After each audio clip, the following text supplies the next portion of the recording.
This is Phoebe Green and the Locker of Destiny, written and read by me, James Dubin. Don't forget to hit like and subscribe so that you get notified when new books come out. All right, Chapter 1, The Drive to Perivale.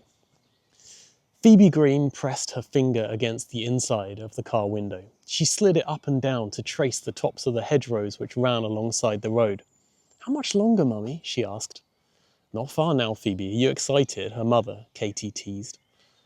Phoebe squeezed her eyes shut so hard that tears formed in the corners and then burst them open. "I'm so excited," she said. "Tell me everything." Her mother laughed. "I've already told you everything. And don't forget, it's been 25 years since I left Perivale. In my day, it was a funny old place, all baking lessons and typewriters. That's all changed." "What will I have for dinner, do you think?" Phoebe asked. "Well, I'm sure the menu's different from when I was a girl. We always called it supper. The food was really good, though." "Like when you bring me to the VIP area at the Formula One races?" Phoebe asked. "Well, perhaps not that good," Katie admitted. The car entered a tunnel, its ceiling studded with little yellow lights. Phoebe took in a deep breath and held it until they popped out into the bright sunlight a few seconds later. She became lost in thought. A wrinkle formed between her eyebrows and her front teeth rested on her lower lip. "I love tunnels, Mummy. Do tunnels have one hole or two?" Her mother thought about this for a moment. "I think they have two. One to go in and one to go out," she said. "But isn't it one long hole?" Phoebe asked. Phoebe opened the backpack between her knees and pulled out a notebook with a chalky blue cover titled Difficult Questions. She thumbed past dozens of dog-eared pages, each packed from top to bottom with handwritten questions.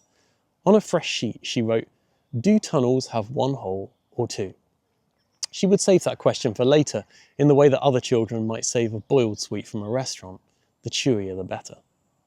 The road ahead snaked through fields and meadows under a cloudless blue sky. "Phoebe," Katie said, "just remember that it's not one big midnight feast. Boarding school is tremendous fun, but it's also hard work." "Should I be worried?" Phoebe asked, clearly worried. "No, not at all," her mum said.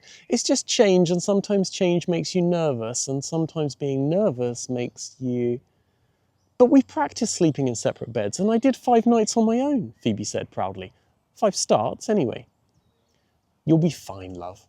Things like sharing a bathroom with lots of girls will take some getting used to. At Perivale, you might want to take a shower, but they're all taken. That's tough for doodles. You have to wait." Phoebe inserted her book back into the rucksack and tied a knot in the string as she considered the scenario. "Do you think I should shower before dinner or after?" she asked. Her mum shrugged. "When I went to Perivale, we only showered every second day." Phoebe's eyes opened wide. "But I didn't have a shower this morning." She stretched her seatbelt as far as it would go and shoved her head so that her shoulder-length dark hair touched her mother's shoulder. "Does it need a wash?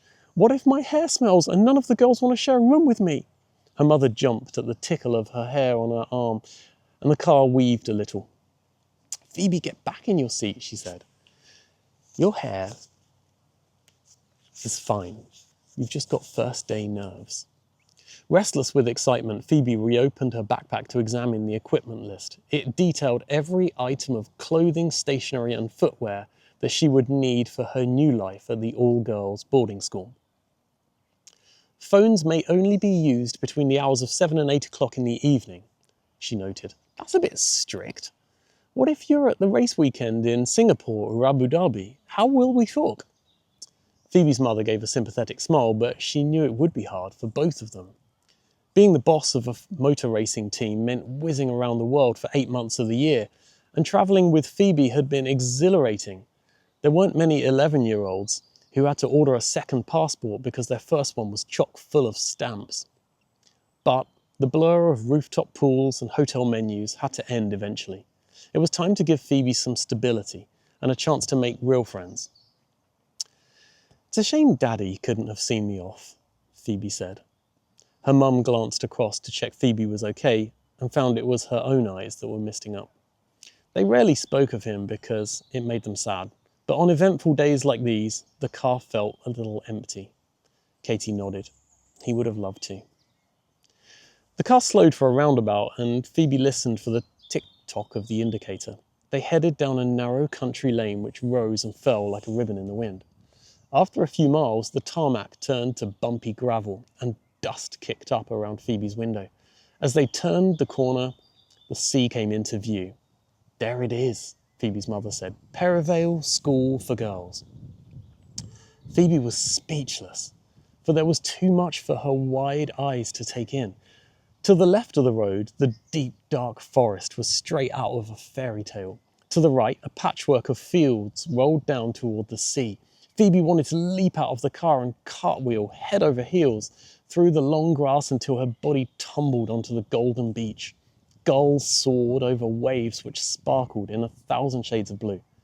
But at the end of the road was the most captivating sight of all. Surrounded by lawns flat enough to play marbles, stood the magnificent Perivale School for Girls. The red brick building had so many chimneys that the roof looked like a city, and on the top floor, girls were packed at the windows to watch the new bugs, Perivale slang for new students, arrive with their parents.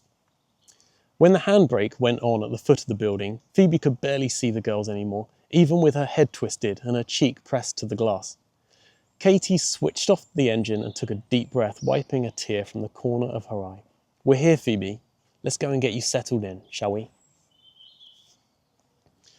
That was chapter 1 of Phoebe Green and the Locker of Destiny. Click down below to get the next chapter in this book.